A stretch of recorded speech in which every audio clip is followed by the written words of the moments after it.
Welcome back. And joining me now is Republican Senator John Kennedy of Louisiana. Senator Kennedy, welcome back to Meet the Press. Thank you.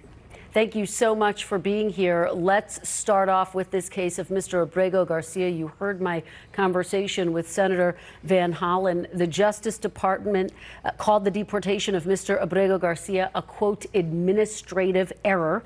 The Supreme Court has ordered the government to facilitate Mr. Abrego Garcia's return. Should Mr. Abrego Garcia be returned to the United States, Senator?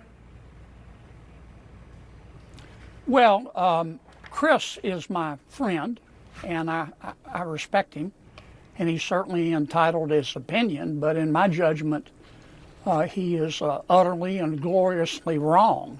I mean, most of this gauzy rhetoric is just rage bait. Unless you're next level obtuse, you know that Mr. Garcia is never coming back to the United States, ever. And that's not because of President Trump. That's because of Mr. President Bukele. He said up front in the Oval Office that he was not going to return Mr. Garcia. No federal judge, even Jay Wilkinson, has authority over a sovereign country.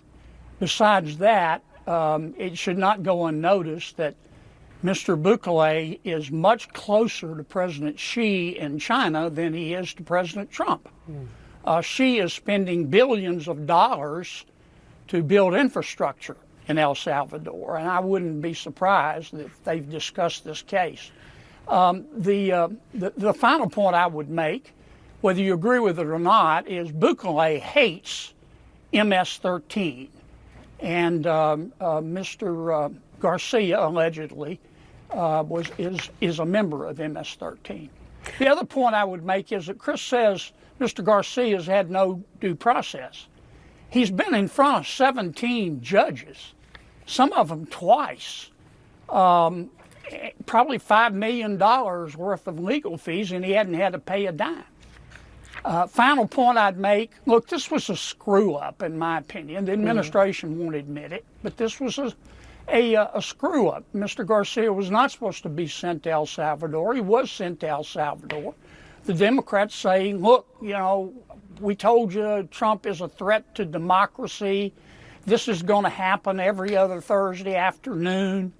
I don't see any pattern here. I mean, you know, someday pigs may fly, but I doubt it. Senator, this is notable because you are saying, in your words, this is a screw-up. I mean, are you concerned that more mistakes could happen? Well, sure. None of us want mistakes.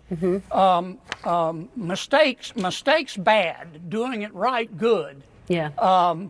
But it was a screw-up, and I understand why the administration is bowed up and said we won't admit it's a mistake, because if they do, they'll have their throats torn out. But it was a screw-up. I don't see any pattern here. I've been listening to my Democratic friends say for, I don't know, since God was a child, that Trump is a threat to democracy. I don't see any pattern here. I see a screw up. Well, and the concern for some people is that if there's one screw up, it does become a slippery slope. It is worth noting Mr. Abrego Garcia has not ever been charged with a crime. And in terms of what the courts are saying, they're not saying this is under the jurisdiction of the president of El Salvador. They're saying this is the responsibility of the U.S. government, the Supreme Court ordering the Trump administration to facilitate his return. And in a ruling this week, a three-judge panel on the U.S. Court of Appeals wrote, quote, the government is asserting a right to stash away residents of this country in foreign prisons without the semblance of due process that is the foundation of our constitutional order. Do you believe Mr. Abrego Garcia is due to have due process? Well, I think number one, he's had due process. But if your question is, should he have been given a hearing before he was sent to El Salvador, I think the answer is yes. But let me say something about the Fourth Circuit opinion written by Jay Wilkinson. Judge Wilkinson is a very clever, self-confident guy. But he left out one part in his opinion. What does he expect Trump to do? Declare war and go get Bukele? I mean, he brought Bukele to America. President Bukele sat in the Oval Office in front of God and country and said, I'm not sending this guy back. Mm-hmm. So I don't know what Judge Wilkinson expects Trump to do. Well, the president could simply have asked for it back, and he may have brought him. But let me ask you about something you said just a couple of months ago. How do you know he hasn't? But Kristen, how do you know he has? Well, he has said he doesn't plan to. I'm just basing this off of his public comments. The president said he doesn't plan to. But let me just play something that you said. This is a couple months ago during a confirmation hearing for some of the president's DOJ officials. Take a listen. I'll get your reaction on the other side. Don't ever take the position that you're not going to follow the order of a federal court. Now, all our judiciary has, an equal branch of government has its legitimacy. It doesn't have an army. Don't ever say you're not going to follow the order of a court. Do you believe that President Trump is following the orders of the courts right now? Yes. And I don't believe that President Trump will defy a federal judge's order. If he does, I'll call him out on it. I believe what I said in the clip. I love the rule of law. I love it like the devil loves sin. I think if we start not following federal judicial orders, we undermine the system entirely. Now, that doesn't mean you can't criticize them. You can criticize them, you can appeal them, but you can't choose to not follow them. And I haven't seen President Trump do that. And if he does, I'll say very loudly and clearly that I think he's wrong.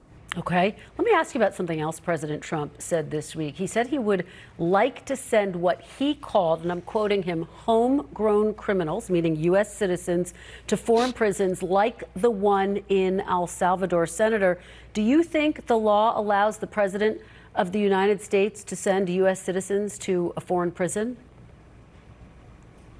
No, ma'am. Nor should it be considered appropriate or moral. We have our own laws. We have the 8th Amendment to the Constitution. We shouldn't send prisoners to foreign countries, in my judgment.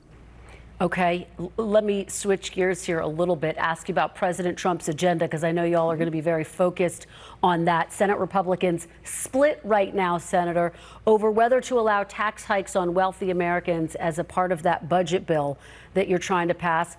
Bloomberg News is reporting that the House proposal would set the rate at 40% for taxpayers earning $1 million or more per year. That's up from the current top tax rate of 37%. Senator, would you support increasing the tax rate on wealthy Americans?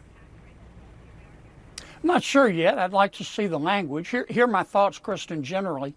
I don't believe in making tax policy on the basis of class warfare. Mm-hmm.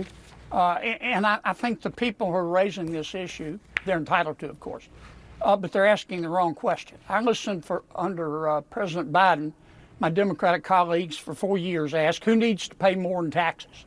That, to me, is the wrong question. The right question is, what the hell happened to the money? And I hope that's the question that we address fundamentally in the reconciliation. But, Senator, it sounds like you're leaving the door open to the possibility that you could ultimately, at some point, support an increase in taxes if you thought it was the best way to get that budget bill over the finish line? Well, we're in the process of putting the bill together. And here's what will probably happen. The House and the Senate will spend about, hopefully no more than 60 days trying to reach a consensus. Everything's on the table. Mm-hmm. We won't reach a consensus. And then we'll have to go to the White House and meet with the president. And after a few hugs and a cup of hot cocoa, the president will arbitrate here and say this is in and this is out. And then he's going to have to put his muscle behind it to pass it. But this bill is important. It's our way of lowering prices. You lower prices by cutting spending, by deregulating the economy, and by designing a tax code that looks like somebody designed it on purpose in a way that stimulates growth so wages go up. Senator, And that's my objective in all this. Senator, we are almost out of time, but as you know, tensions have been mounting between the president and the Fed chair. Would you support President Trump removing Jerome Powell as Fed chair? I don't think any president has the right to remove the Federal Reserve chairman. I think the Federal Reserve ought to be independent. I think that Jay Powell and President Trump need to sit down and once again have a hug and a cup of hot cocoa and work it out. My experience with Jay Powell is that he's got tiger blood. He's going to do what he thinks is right. And he's not going to go down in history as the Federal Reserve chairman that allowed inflation to become wild as a March hare. And he's going to do what he thinks he's got to do. All right, Senator Kennedy, thank you so much. I want to wish you and your family a very happy Thank you, Easter. Thank you for joining us. We really appreciate it.